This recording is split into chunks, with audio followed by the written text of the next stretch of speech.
शुरुआत जापान से आई एक हैरान कर देने वाली खबर के साथ करेंगे। जापान के तटीय शहर फुजिसावा में शहर की पहली मस्जिद के निर्माण को लेकर हजारों जापानी नागरिक सड़कों पर उतर आए हैं। सोशल मीडिया पर वायरल हो रहे वीडियो में प्रदर्शनकारियों का भारी हुजूम देखा जा सकता है।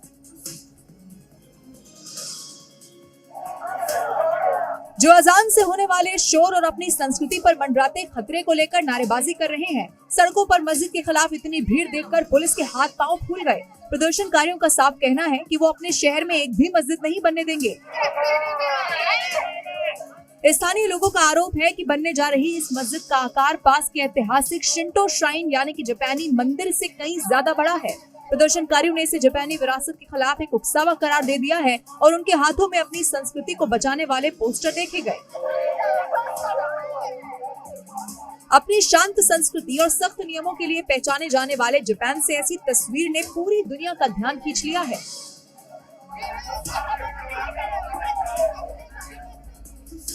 और अब बात भारत की बड़ी संवैधानिक तैयारी की। लोकसभा और राज्य विधानसभाओं में महिला के लिए 33% आरक्षण को साकार करने के लिए 16 अप्रैल को एक विधेयक संसद में पेश किया जाएगा, जिसमें संसद के निचले सदन में सदस्यों की मौजूदा संख्या 543 से बढ़ाकर 850 करने का प्रस्ताव है। इधर परिसीमन और महिला आरक्षण पर सरकार को घेरने के लिए विपक्ष ने आज बैठक की। इस मीटिंग में कांग्रेस अध्यक्ष मल्लिकार्जुन खड़गे समेत विपक्ष के सभी नेता मौजूद थे। विपक्षी दलों ने कहा कि वो महिला आरक्षण के पक्ष में है, लेकिन परिसीमन विधेयक का एकजुट होकर विरोध करेंगे। हम परिसीमन के प्रावधानों के बिल्कुल 100% खिलाफ हैं। हम इसका समर्थन नहीं कर सकते।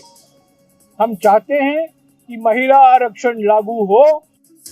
संसदीय कार्य मंत्री किरेन रिजिजू ने कहा कि दक्षिण भारतीय राज्यों को ये कहकर गुमराह करने का प्रयास किया जा रहा है। जो सही मायने में सर्व समाज को, हर कम्युनिटी को, समाज के हर वर्ग को समान अधिकार देने का इच्छा रखता हो। तो मानकर चलिए कि कल संसद में महिला आरक्षण बिल को लेकर संग्राम होने वाला है। वाराणसी में आतंकियों को फंडिंग करने वाले डॉक्टर के घर मुंबई और यूपी एटीएस ने बड़े छापेमारी की। इस दौरान एटीएस ने कई चौंकाने वाले खुलासे भी किए। वाराणसी में आतंकी फंडिंग से जुड़े हुए संभावित नेटवर्क को लेकर एटीएस बड़ी कार्रवाई करती नजर आई और हनुमान फाटक स्थित पठानी टोला इलाके में एक डॉक्टर के घर पर छापेमारी की। इस दौरान एटीएस एक संदिग्ध डॉक्टर और उसके बेटे को हिरासत में लेकर 8 घंटे तक पूछताछ की। फिलहाल एटीएस ने डॉक्टर के घर से मोबाइल, लैपटॉप और प्रिंटर को कब्जे में लेकर टेरर फंडिंग से जुड़े तारों को जोड़ने में जुट गई है। एटीएस की जो कार्रवाई हुई है आईबी के साथ, उसमें ये जरूर बताया गया है कि जो अहम दस्तावेज हाथ लगे हैं उसकी जांच की जा रही है। जी न्यूज की टीम ने डॉक्टर के पड़ोसियों से उनके बारे में जानने की कोशिश की। तो जैसे इनके ऊपर जिस तरह के आरोप लगे कि ये आतंकी फंडिंग कर देते हैं और लड़का जो है ये बताया गया कि आतंकी मॉड्यूलर के संपर्क में था। ये गलत है, अफवाह है। पड़ोसी कुछ भी कह रहे हैं, लेकिन जांच में आरोप लगे हैं कि कश्मीरी हैंडलर और पाकिस्तानी संदिग्धों से व्हाट्सएप पर संपर्क में थे।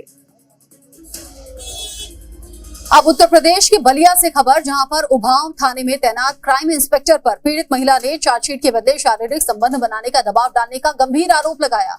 इस मामले का कथित ऑडियो वायरल होने के बाद पुलिस महकमे में हड़कंप मच गया है और एसपी ने जांच के बाद 2 इंस्पेक्टर को निलंबित कर दिया। महिला का दावा है कि दर्ज मुकदमे में चार्जशीट दाखिल करने के नाम पर उससे पैसों की डिमांड की गई। इसके साथ ही शारीरिक संबंध बनाने के लिए अनैतिक दबाव भी बनाया गया। फोन पर बातचीत का ऑडियो वायरल हो गया है।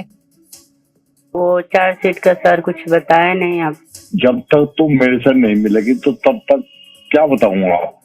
मामला एक दारोगा से शादी का झांसा देकर महिला का यौन शोषण करने से जुड़ा हुआ है। पीड़ित महिला लंबे समय तक थाने के चक्कर काटती रही, लेकिन उसकी कोई सुनवाई नहीं हुई। थक हारकर महिला ने आजमगढ़ डीआईजी के समक्ष पेश होकर न्याय की गुहार लगा दी। इसी के बाद मुकदमा दर्ज करने का आदेश हुआ, लेकिन खेल यहीं पर खत्म नहीं हुआ। मामले की विवेचना कर रहे इंस्पेक्टर नरेश मलिक ने चार्जशीट दाखिल करने के बदले महिला के सामने अनैतिक शर्तें रख दी। फोन करके मुझे यही कह रहे हैं बार बार कि आपकी चार्जशीट लगा दी जाएगी, लेकिन आपके पक्ष में हम सारा मैटर है जो कर देंगे। आप एक बार आके हमसे मिलेंगे, उसके बाद ही आपकी चार्जशीट हम लोग लगाएंगे। पुलिस मामले की जांच कर रही है। पीड़ित महिला को सुरक्षा और न्याय का भरोसा दिलाया जा रहा है। उत्तर प्रदेश के ग्रेटर नोएडा में एक ज्वेलरी शॉप पर लूट की घटना सामने आई है। एक बदमाश ने ज्वेलर की आंखों में स्प्रे मारकर 5 सोने की अंगूठियां लूट ली और फरार हो गया। घटना सीसीटीवी में कैद हो गई, जिसमें साफ साफ दिख रहा है कि बदमाश दुकानदार की आंखों में स्प्रे छिड़क कर भाग जाता है। दुकानदार पीछा करता है, लेकिन बदमाश पूरी तैयारी के साथ दुकान आया था। अब शुरू से इस वारदात को देखिए। बदमाश एक गाल उंगली में 5 अंगूठियां पहन रहा है। इसी दौरान पत्नी को फोटो भेजने का बहाना बनाकर पॉकेट से मोबाइल फोन निकालता है, अंगूठियों की फोटो खींचता है, फिर मोबाइल को पॉकेट में रखता है। इस दौरान काफी देर तक दुकानदार को बातों में उलझाए रखा, फिर मौका देखकर पॉकेट से स्प्रे निकाला, दुकानदार की आंखों में मारा और तेजी से भाग गया। दुकानदार पीछा करता है, लेकिन बदमाश को पकड़ नहीं पाता। दुकान में लगे सीसीटीवी कैमरे में पूरी वारदात कैद हो गई, जिसमें आरोपी को अंगूठियां देखते, पहनते, फिर ज्वेलर की आंखों में स्प्रे मारकर भागते हुए साफ देखा जा सकता है। पुलिस सीसीटीवी फुटेज के आधार पर आरोपी की तलाश में है, जल्द गिरफ्तारी का दावा कर रही है। नोएडा में हुए बवाल पर एफआईआर में बड़ा खुलासा हुआ है। फर्जी वीडियो से नोएडा में अफवाह फैलाने की साजिश रची गई। वहीं जांच एजेंसियों ने कई सोशल मीडिया हैंडल्स पर केस दर्ज किया है। इस अकाउंट के जरिए फेक वीडियो और तस्वीरों को वायरल किया गया, जिसका सबूत ये रहा, जहां अफवाह फैलाई गई कि पुलिस कई लोगों को जीप में भरकर ले जा रही है। इस दौरान मजदूरों को मारा जा रहा है, लेकिन सच्चाई ये है कि ये वीडियो नोएडा का नहीं बल्कि एमपी का है और पुलिस जिसे मार रही है वो मजदूर नहीं, नशेड़ी है। ऐसे कई पोस्ट है जिन्हें वायरल किया गया ताकि बवाल बढ़ सके। वीडियो को नोएडा का बताकर लोगों के बीच डर और भ्रम फैलाने की कोशिश की गई। जांच में प्रियंका भारती, डॉक्टर कंचना यादव और जितेंद्र कुमार दौसा समेत कुछ अन्य यूजर्स के नाम सामने आए हैं, जिन्होंने इस फर्जी वीडियो को पोस्ट किया था। वहीं पुलिस को संगठित रूप से किसी एक विशेष ग्रुप द्वारा प्रयास किया जाना पाया गया है। कुछ ऐसे व्हाट्सएप ग्रुप बनाए गए हैं, कुछ ऐसे सोशल मीडिया हैंडल्स को बनाया गया है पिछले 3-4 दिनों के अंदर, जिनके माध्यम से या तो गलत नैरेटिव, गलत फैक्ट्स बताए जा रहे हैं या फिर लेबर को सीधे सीधे वायलेंस के लिए उकसाया जा रहा है। वहीं पुलिस इस मामले में दूसरे लोगों की तलाश कर रही है। यूपी में जुलूस के दौरान कासगंज में एक पक्ष की तरफ से रास्ता रोककर जानबूझकर विवाद खड़ा करने की कोशिश की गई, तो वहीं लखीमपुर खीरी में सरकारी जमीन पर मूर्ति स्थापित करने पर विवाद हो गया, जिसके बाद कुछ लोगों ने पुलिस जीप पर पथराव कर दिया, गाड़ी के शीशे तोड़ दिए गए। ये सीओ साहब की गाड़ी भी तोड़ी है, गोला सीओ की। यहाँ पर सारी सरकारी गाड़ियाँ तोड़ी जाती है। इस बीच भीड़ ने पुलिस की गाड़ियों को आग के हवाले कर दिया। प्रदर्शनकारियों के निशाने पर सरकारी गाड़ियां थी। दरअसल ये पूरा विवाद मूर्ति स्थापित करने को लेकर हुआ, जहां एक पक्ष की तरफ से सरकारी जमीन पर मूर्ति स्थापित करने की जिद की गई। इस दौरान पुलिस ने हल्का बल का प्रयोग किया। ऐसी तस्वीर कासगंज की भी दिखी, जहां शोभा यात्रा के दौरान विवाद खड़ा करने की कोशिश हुई। यादव बिरादरी के लोगों द्वारा जानबूझ करके इसको अवरुद्ध किया गया, जबकि ये शोभा यात्रा परंपरागत रूप से थी। हालांकि पुलिस इस पूरे मामले की जांच में जुटी है। लखीमपुर खीरी में हुए बवाल के बाद इलाके में तनाव के दौरान पूरे इलाके को छावनी में तब्दील कर दिया गया। आरोपियों की पहचान की जा रही है। इन सब के बीच ही जी मीडिया की टीम ने लखीमपुर खीरी की जमीनी हकीकत देखी, जहां बवाल के बाद पूरे इलाके में तनाव की स्थिति बनी हुई है। आज जो है वो आप यहाँ पर देख पा रहे होंगे, भारी संख्या में जो पुलिस फोर्स है वो यहाँ पर तैनात कर दी गई है। ड्रोन कैमरों से निगरानी यहाँ पर की जा रही है और पूरा जो एरिया है वो छावनी में तब्दील कर दिया गया है। वहीं इस दौरान हमारी टीम उस गुरुद्वारे में भी पहुंची, जहां उपद्रवियों के हमले के बाद पुलिस वालों को शरण दी गई। कल जहां पर कई सारे पुलिस वालों को इसी गुरुद्वारे में शरण लेनी पड़ी और जब जो अराजक तत्व थे जब उन पे पत्थरबाजी कर रहे थे तो इन लोगों ने उनकी जान बचाई। इस दौरान उपद्रवियों ने गुरुद्वारे को भी टारगेट किया।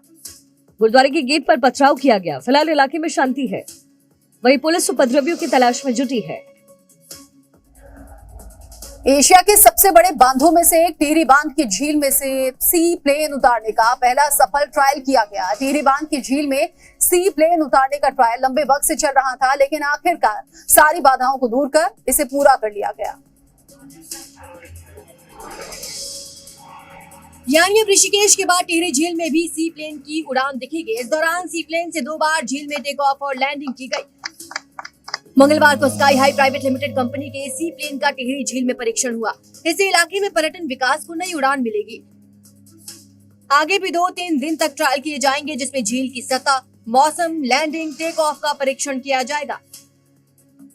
टिहरी झील में सी प्लेन उतरने की कवायद काफी लंबे समय से चल रही थी, लेकिन सफलता इस बार मिली, जिसके बाद उत्तराखंड में पर्यटन को नई गति मिलेगी। सेवा से आपदा और राहत कामों में भी तेजी आएगी। ऐसी परियोजना से इलाके में आर्थिक विकास और आधुनिक परिवहन व्यवस्था को मजबूत करने के लिए महत्वपूर्ण माना जा रहा है। इससे पहले ऋषिकेश में सी प्लेन की लैंडिंग और टेक ऑफ का सफल परीक्षण हुआ था। और अब बात बिहार की। सम्राट चौधरी को बिहार में पहला मुख्यमंत्री बनाकर बीजेपी ने इतिहास तो रच दिया, लेकिन ये सम्राट के लिए कांटों भरे ताज से कम नहीं है। जेडीयू के साथ बेहतर तालमेल बनाकर एक स्थायी सरकार बनाए रखने के साथ ही उनके पास बिहार की कुछ असल चुनौतियां भी हैं, जिससे आज भी ये प्रदेश बाहर नहीं निकल पाया। इन समस्याओं से छुटकारा दिलाने के लिए नीतीश कुमार ने बीते 20 सालों में खूब प्रयास किए। यहाँ तक कि आरजेडी का साथ छोड़कर वापस बीजेपी के साथ जुड़कर अवसरवादी होने का दाग भी लगवा बैठे। केंद्र के साथ तालमेल बैठाकर बिजली, पानी, सड़क, इंफ्रास्ट्रक्चर पर खूब काम किया, लेकिन 3 ऐसे चैलेंज से कभी पार नहीं पा पाए जो कि अब सम्राट को विरासत में मिल गए हैं। पहला, बेरोजगारी और पलायन। बिहार से हर साल रोजगार के लिए औसतन 10 लाख युवा दूसरे राज्यों में जाते हैं। अब ऐसे में उद्योग जगत को आकर्षित करना और 10 लाख सरकारी नौकरियों जैसे वादों को पूरा करना एक बड़ी चुनौती है। दूसरा, कानून व्यवस्था। बिहार में संगठित अपराधी एक बार फिर से सर उठा रहे हैं। क्रिमिनल्स पर सख्त एक्शन लेने का चैलेंज है। तीसरा, भ्रष्टाचार। बिहार में अफसरशाही और लाल फीताशाही की वजह से योजनाएं तेजी से जमीन पर नहीं आ पाती। अब ऐसे में भ्रष्ट अधिकारियों पर नकेल कसना एक बड़ी चुनौती है। अब देखते हैं सम्राट का इन पर नीतीश से कितना अलग रुख होता है।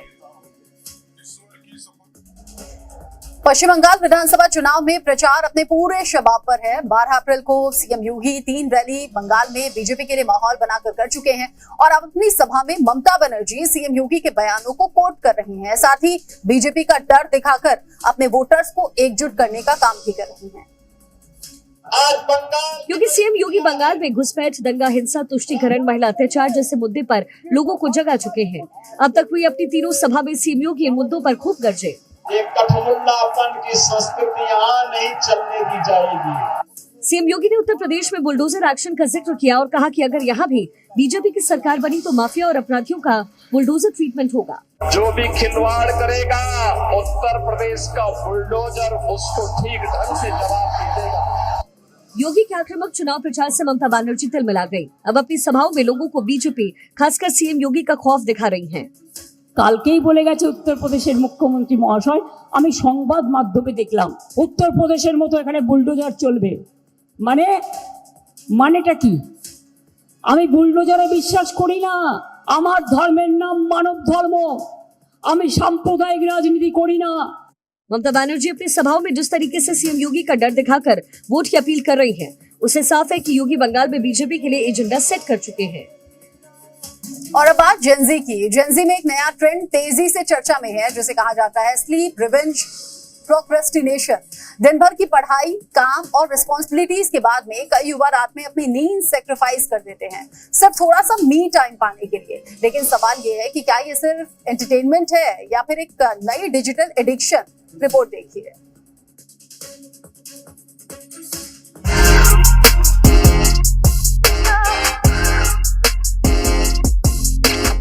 स्लीप रिवेंज प्रोक्रेस्टिनेशन का मतलब है जानबूझकर देर रात तक जागना, भले ही शरीर को नींद की जरूरत हो।